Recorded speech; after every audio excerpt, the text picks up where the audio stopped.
Hello there, it's Julie Reid here from Portfolio Oomph, and I'm here to start and to introduce, to let you know about a new weekly Facebook Live that we're going to be doing. It's Thursday, it's about 12:30, so on a Thursday, every Thursday at this kind of time, 12:30, 1 o'clock, hopefully when you're on your lunch breaks, we're going to be here live on Facebook to just really talk a little bit about issues that have come up throughout the week, perhaps with students that we've been working with.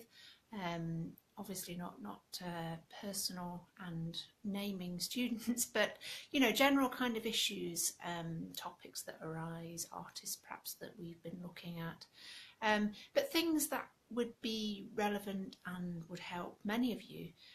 So we're going to be talking about these kinds of things. Some of the other things we may talk about are also the kind of behind the scenes, what we do here at Portfolio Oomph, any course materials we might be creating, courses that we might be writing, telling you about workshops that we've been doing, but just really we're here as a kind of sounding board also for any questions that you might have. You may be working on your portfolios and you have specific questions that you can't get answered, or that you're finding it problematic to find information about it. Maybe our website, our blog isn't providing the answers, and you've been round looking at other places online trying to get the information to specific questions that you have. So we're going to be here, as I say, every lunchtime about 12:30, 1 o'clock, and it's a chance for you to ask us some questions.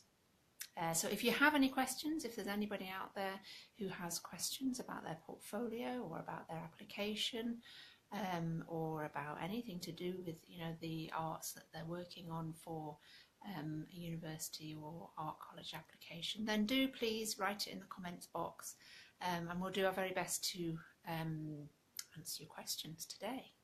But what I wanted to try and share with you just a little bit today is that yesterday we spent the day up in Stirling, in central Scotland. We were working with Dyslexia Scotland.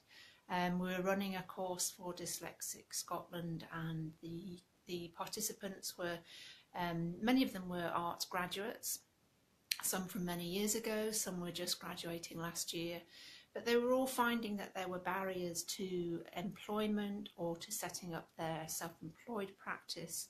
And they were wanting some support, some help. And I just felt it was a good time to speak to you about just how common dyslexia is with creative students. Very high rates of dyslexia in art students.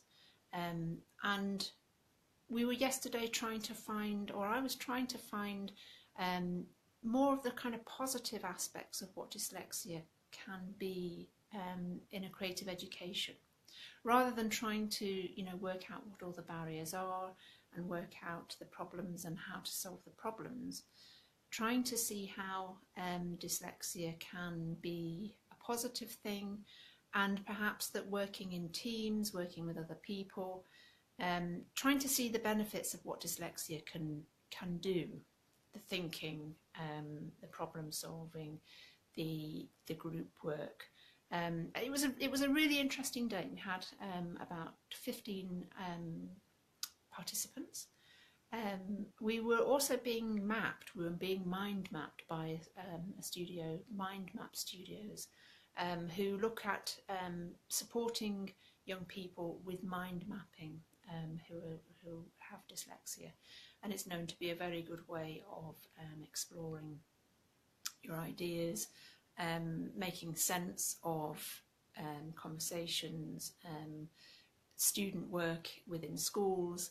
But it's something that I encourage students to do a lot at the very beginning of a project that they're working on, is to really mind map what the topic of their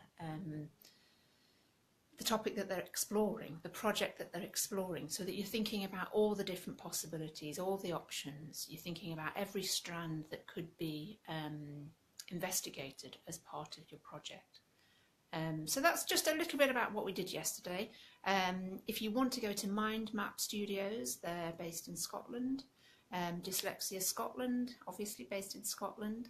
But yeah, I just wanted to give you that little insight into what we've been doing this week. We've also had a few students get back to us about successes, also people who haven't been successful in their applications this year for Art College, but have other choices to consider about further education, going on to HNCs, HNDs. So this time of year is quite busy, even though all the portfolios are in, and most people, other than Dundee, up here in Scotland, Dundee are still yet to take their portfolios in. But it still is a busy time of year. As I say, people are hearing whether they've been successful or not, having to make choices, decisions, exams are still coming up for many students at school. So, sorry, can't take your foot off the pedal just yet. Yeah, it's not really till the summer until all the school exams are finished. So I say, if you've got any questions that you can think of, maybe you can't think of any today, as this is the first Facebook Live that we've done about, inviting questions. But if you can think of questions, if you've got questions, if you want to share this video with people who are currently, applying to college or waiting to hear from colleges, share the video with your friends, with your colleagues, because we will be here every Thursday lunchtime to answer your questions. Okay, I'm hoping this finds you well and happy, and we'll catch up with you next week. Thanks, bye-bye.